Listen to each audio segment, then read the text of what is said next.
My name is Belva Davis. I'm in San Francisco at the Jazz Center. Hi, my name is Kay Carney Fillmore. Holly Johnson Fryer. Randall Klein. My name is Sarah Farmer. Antoinette Broussard Farmer. Jason Moran at the SF Jazz Center. Laura Sanders Morris. Joyce Jackson Dixon. Dale Anderson Handy. My name is Diane Hambrick LeBlanc. My name is Julia Grant. My name is Christine Harris. Greetings. My name is Safiwa Nairobi. My name is Minnie Laura Della Pearl Carrington. Angelique Tompkins. My name is Maestro Curtis. That is not a title. That is my name. Hi, my name is Larry Douglas. Kelly Kimbrough Tuck. Dr. Allison Nicholas Metz. Arthur Joseph Michelle. We're at StoryCorps in San Francisco. I'm Sonny Buxton. I'm Bill Lipsky. Charles Curtis Blackwell. This is Gina Warren. Ianat Burrell. I am Tyra Fennell. Bill Gillis. I'm age 65. My name is Ann Tricia Kimuyu. My name is David Johnson. My name is Jesse Foster. Natalie Bazil. Chloe Parker, 15 years old, and I'm talking to my dear mother, Natalie. Well, I have to find out what you think about the future of jazz as it was or as it is with the new generation. I mean, where is it in its transition? And does it have the same importance in the life of Black people that it once had? I'm 38, and I grew up in the 80s, and the hip-hop that I listened to in the 80s and even going into the 90s kind of also brought along a lot of jazz aesthetic into those samples of those songs. You would hear Art Blakey in those songs. You would hear Horace Silver and Miles Davis. You would hear it. And so through hip-hop in that era, you would hear the pantheon of Black music. And you would hear kind of like these radical ideas about the ideas that were coming out of the 60s, civil rights movement. And they were in the music, right? And I think now, here we are 20 years after the 90s. And where the music sets, for me, it's difficult because it doesn't have the same resonance, right, that it did in the 50s. It's not the place that people will say, oh, we go to here to understand the new protests of America. But it is there, and the musicians understand where it is inside them. So we have to do it whether or not it finds the audience that is in our neighborhoods that we grew up in or not. Because also, we have to make sure that we understand that this is not just our problem, right? There's a lot of other components in it. And it's like, how do we help educate kind of a world of people who have to interact with each other so that less ignorance happens? And I think that's what I want to try to implant into the young students that I come into contact with, is that they aren't void of any social responsibility just because they're a musician. That's not good enough. That they have to actually engage with people who come to listen to their music, and then how do you charge them? Can you charge them through sound with your ideas about what is possible for a better lifestyle for people? And then we can find that in sound and in song.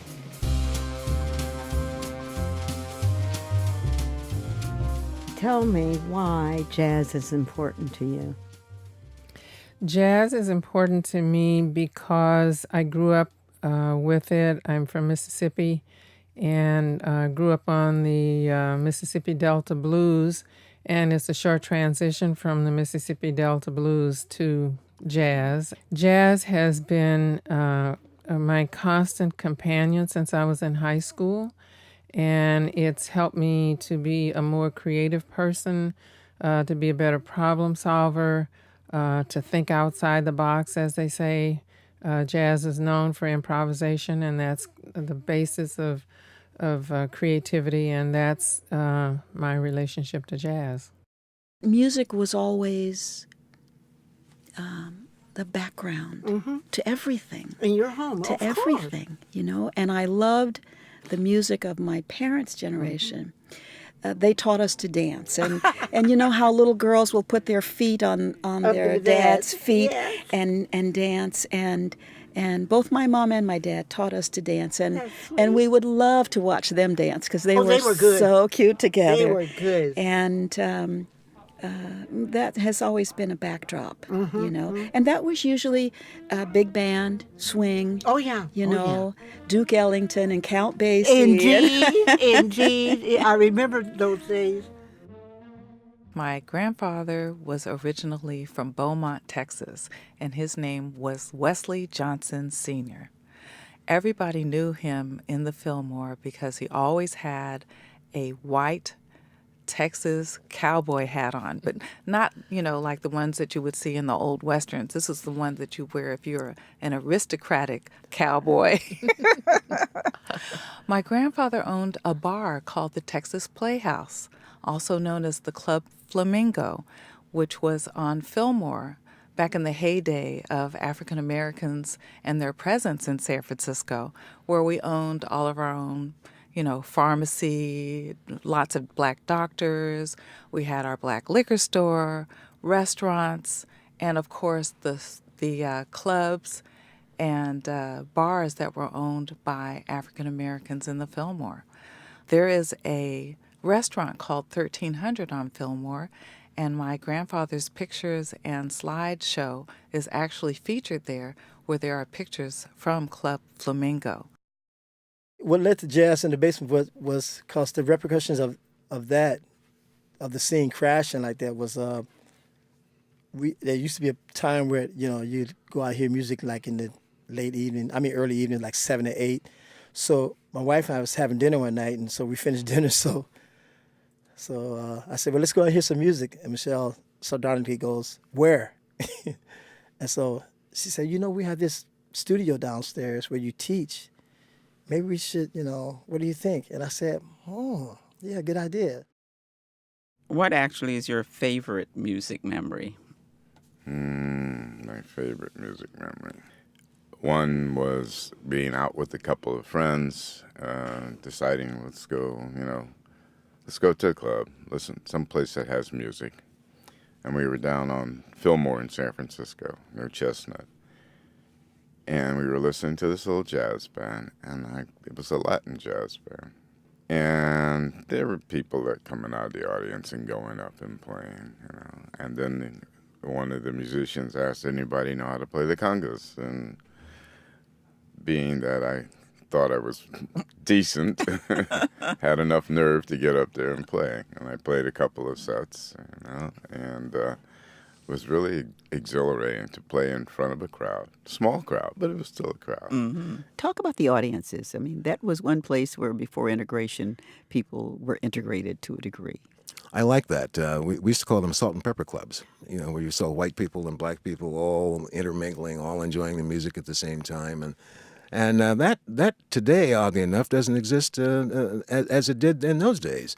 You have the salt and pepper clubs, and now you go into most places, and they're almost, they're predominantly white for jazz audiences. I see fewer than 10% blacks in most jazz houses. That's in San Francisco as well as New York. Mm-hmm. So that's changed a lot. African-American art is about that. It's about improvising and changing the game every time you play the music. So right now in history, black music has changed immensely. Jazz is there. It's of an influence to a lot of artists, hip-hop artists as well. Mm-hmm. But it's no longer a straight-ahead rhythm section, 2-5-1 format that it was in the 70s up until, I would say, the early, mid-80s when Miles Davis whipped out his red horn and started doing Bitches Brew and that kind of energy. What I love about jazz is no matter how much you dig, you still find a whole new world. Just the amazing depth and complexity. It has no limits. It has no boundaries.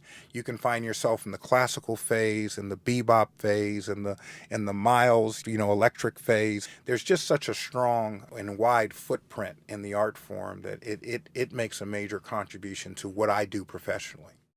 How did you get involved or make a choice that you wanted to be not just a broadcaster, but you wanted to preserve some of the life of jazz?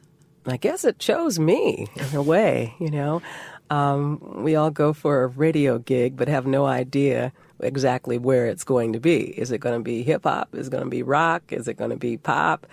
And there was a station that came about in the early 80s called KKSF, which was kind of called Music Without Borders. It was perfect for me. It was like getting an acting job where you don't have to act. You just have to be yourself. So the more I learned about this station, the more I realized I want to go back and get jazz. What was the first jazz song I heard? It made me study. It was Grover Washington Jr.'s Mr. Magic. It had a soul jazz vibe to it. And it took me right to having my 65 Mustang in 1975. And I only had an AM radio.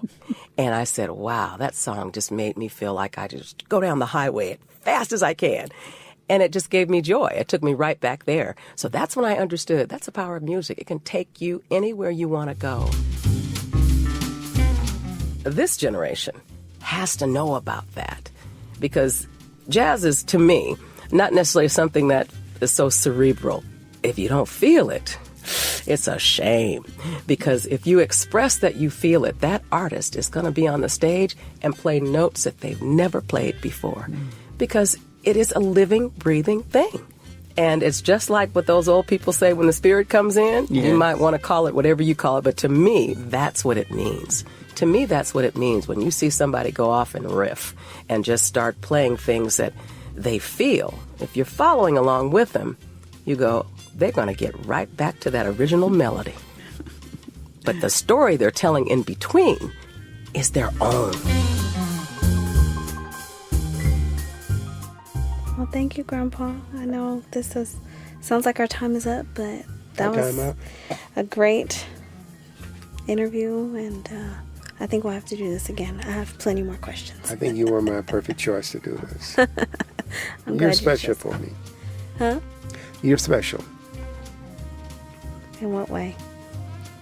The fact that you're here and we're able to communicate, and you're pretty much a role model for the rest of the family.